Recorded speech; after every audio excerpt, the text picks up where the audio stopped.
참 예수님, 네, 오늘이 어떤 날인지 아시죠? 네, 오늘은 성 김대건 안드레아와 성 정하상 바오로 그리고 동료 순교자들 대축일입니다.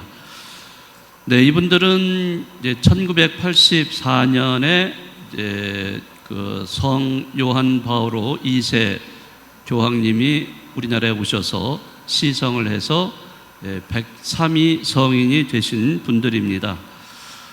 네, 이러한 103위 성인을 모시고 있다는 것은 우리 한국교회로서는 정말 자랑이 아닐 수가 없습니다. 네, 물론 124위 복자도 우리가 모시고 있죠. 네, 그렇지만은 이런 성인 또 복자에 대해서 얼마나 우리가 알고 있는가. 네, 그래서 이번 9월달 한 달 동안 이런 강론 시간을 통해서 여러분들과 함께 이런 순교자들에 대해서 공부하는 시간을 갖고 있습니다. 네, 계속해서 이어지면서 오늘도 두 분을 소개해 드리는데요. 우선 첫 번째는 복자 유문석 요한 순교자에 대해서 정결하신 모후 프레시디움 단원인 신율미 세레피나 자매님이 발표를 해 주시겠습니다.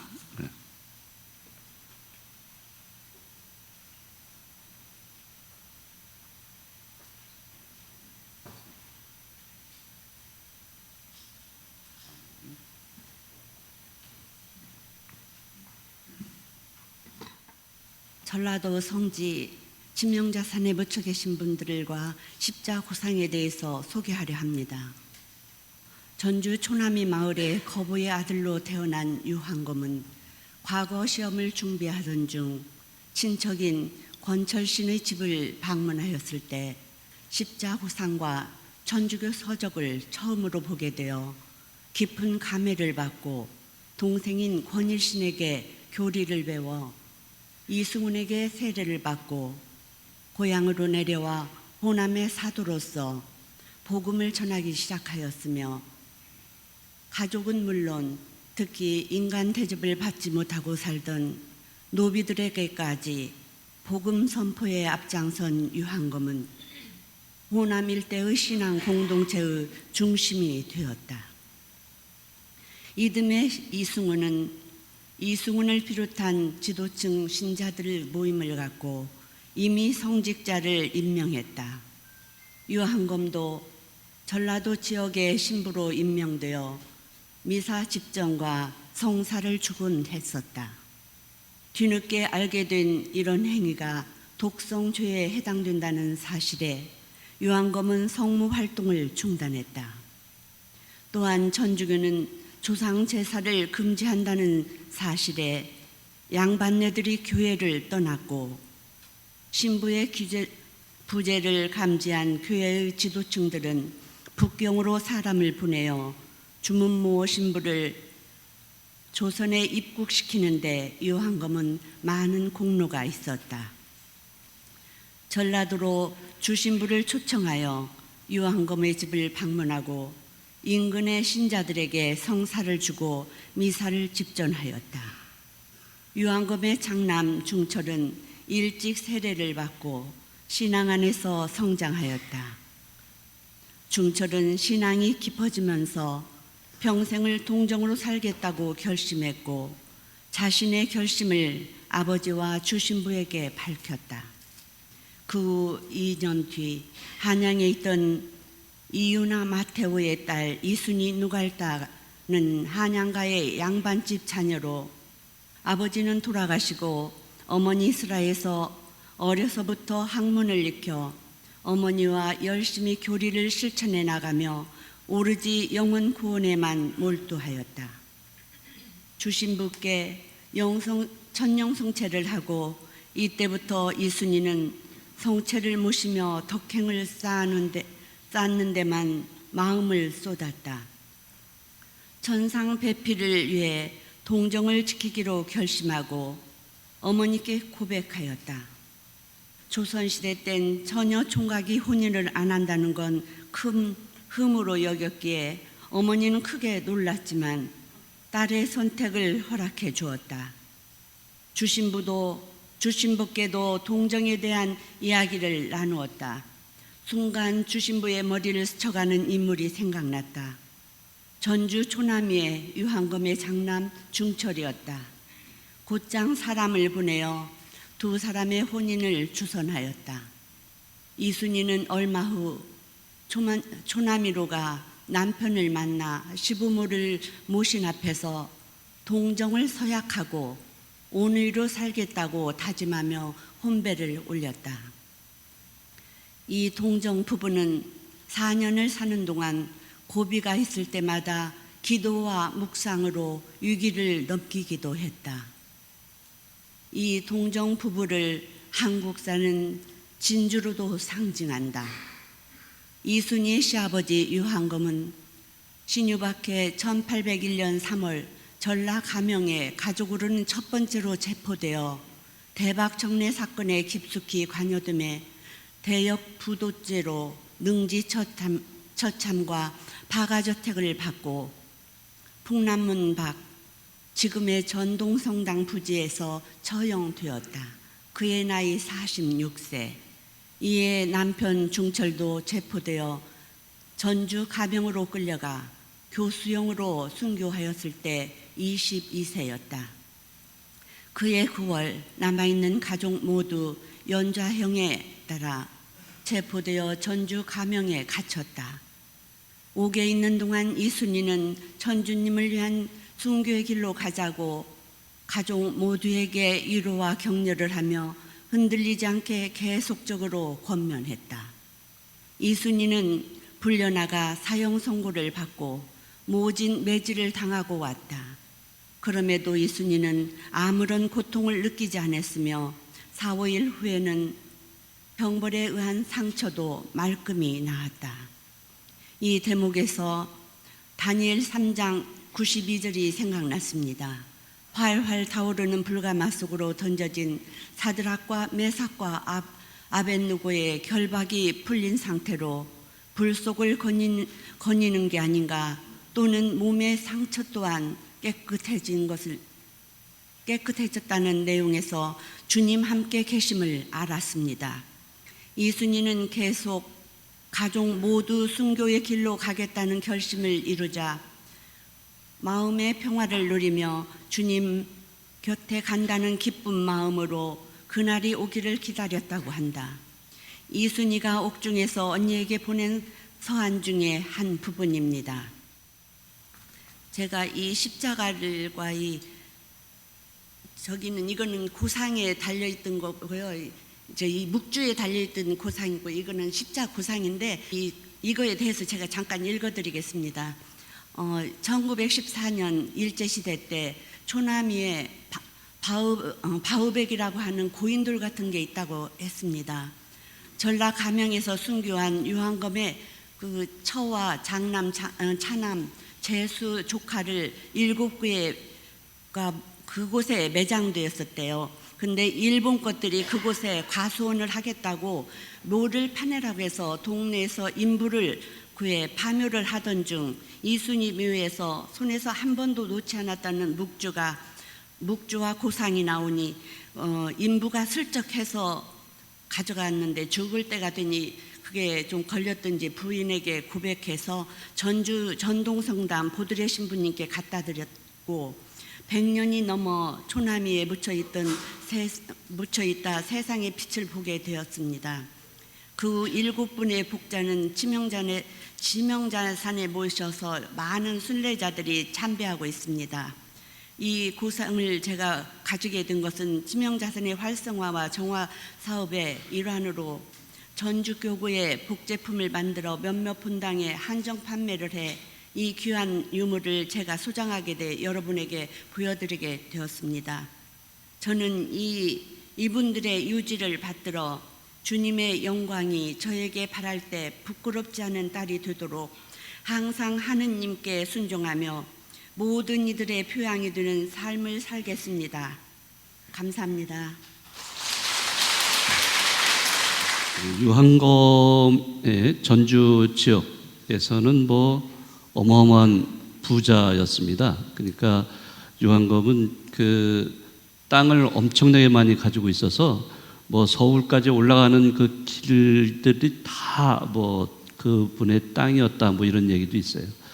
그분이 이제 세례를 받아서 온 집안을 다 천주교 신자로 만들었고 그러면서 상당히 많은 전교 활동을 이렇게 해왔는데 지금 말씀하신 거는 그 요한검의 아들 유중철에 대한 이야기, 그리고 유중철이 또 이수님 루갈다하고 결혼해서 동정부부로 살았다는 것. 이것도 굉장히 우리 교회사에서 아주 기념비적인 그러한 이야기라고 할 수가 있습니다.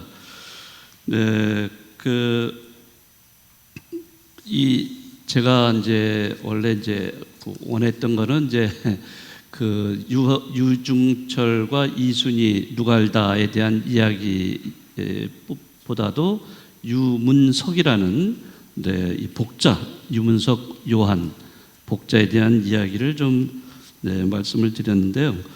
유문석 요한은 유한검의 그 아들입니다. 그러니까 유중철 요한이 그 형이고 그 밑으로 남동생이 바로 유문석이에요. 그러니까 다 집안이 다 순교를 한 집안이라고 할 수가 있죠. 그러니까 이순이 누갈다는 이 유문석의 형수가 되는 거죠. 네. 그래서 유문석 요한도 역시 어릴 때부터 이렇게 신앙 교육을 많이 받아서 살아서 정말로 그 아주 신심이 깊은 그러한 모습으로 삶을 살아온 그런 분입니다. 그래서 요한도 붙잡혀서 이제 1801년 그 박해가 일어났을 때 그 이후로 해서 결국에는 옥에 끌려가서 형 유중철 요한과 함께 그 교수형을 받았는데 그때 나이가 유문석은 17살이었다고 합니다. 물론 혼인도 하지 않은 상태, 그럼에도 불구하고 순교를 했던 그런 복자입니다. 그래서 그 유문석을 얘기하자면은 아버지 유한검부터 해서 쭉 그 여러 가지 집안에 이렇게 순교자들이 많기 때문에 이야기할 거리가 너무나 많이 있습니다. 아무튼 오늘 수고해 주셨습니다. 네, 그리고 두 번째로 발표하실 분은 성인 이윤일 요한 순교자에 대해서 12구역 구역원인 김두석 베드로 형제님이 발표를 해 주시겠습니다.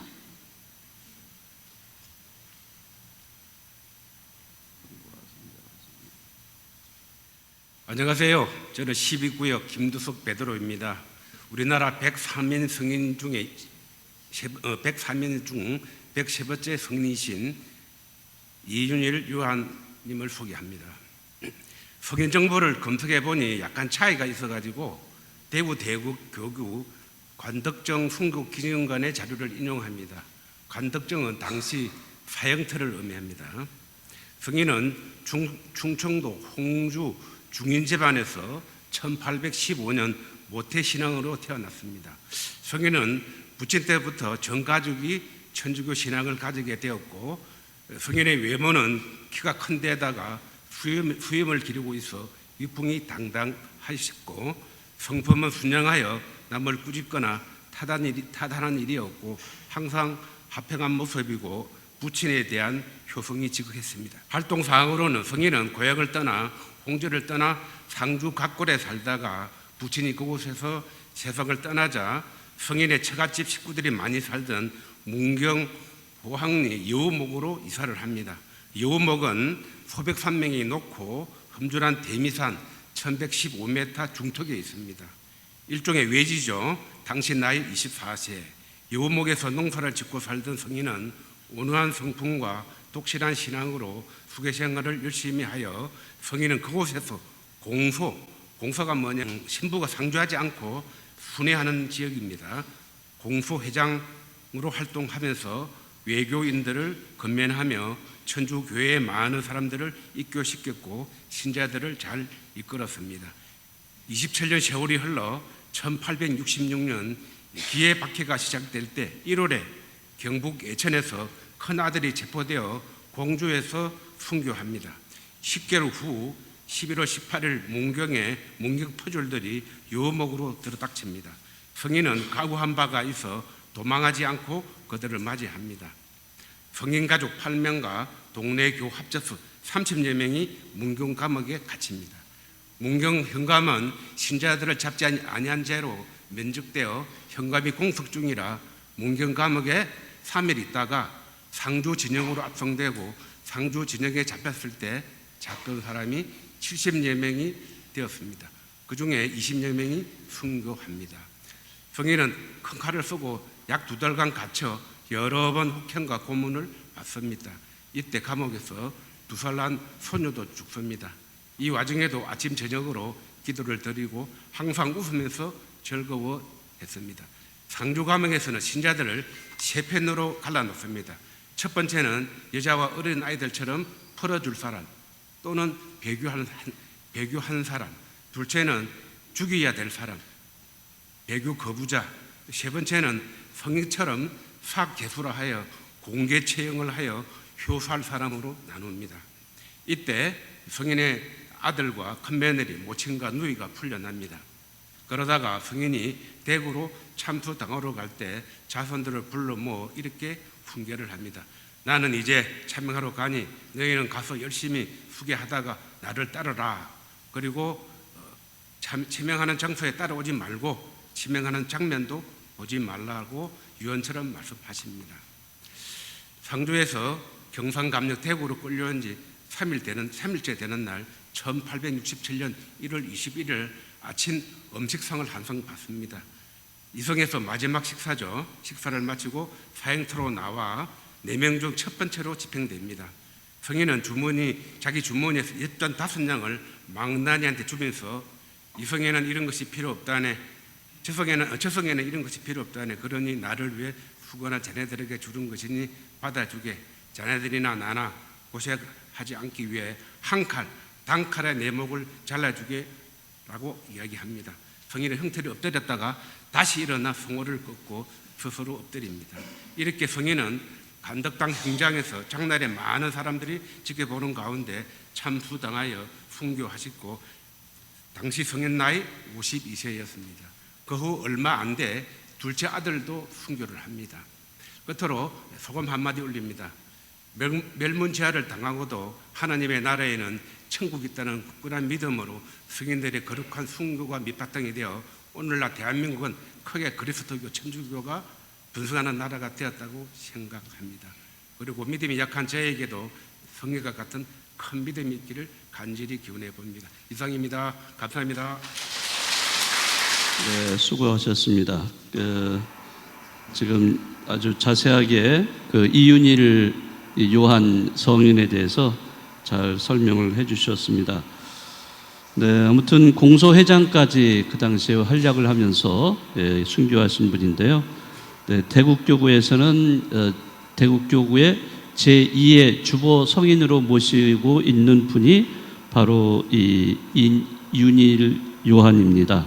그만큼 교회에서 상당히 이 성인을 공경하고 있다라고 보겠습니다. 네, 오늘 두 분의 우리 순교자를 같이 한번 살펴보았는데요. 물론 시간이 짧아서 많은 것을 이야기 나눌 수는 없지만은 아주 짧게라도 그 순교자들을 조금 이해할 수 있는 좋은 시간이 되었다고 생각합니다. 이제 다음에 이제 마지막 주일인데요. 그때도 또 두 분 나오셔서 또 이렇게 하시겠습니다. 네, 아무튼 이번 9월달 우리가 순교자 성화를 보내면서 특히 오늘 이런 순교자 103위 성인을 우리가 기리면서 그분들의 순교 정신이 우리가 피를 흘리지는 못하지만은 우리가 이 시대에 그분들을 본받아서 백색 순교, 즉 피를 흘리지 않고도 자기를 조금이라도 이웃을 위해서 희생하는 것, 이것이 바로 순교의 정신을 이어받는 것이라고 생각하고 여러분들이 순교자의 뒤를 잇는 그런 여러분들이 되시면 좋겠습니다.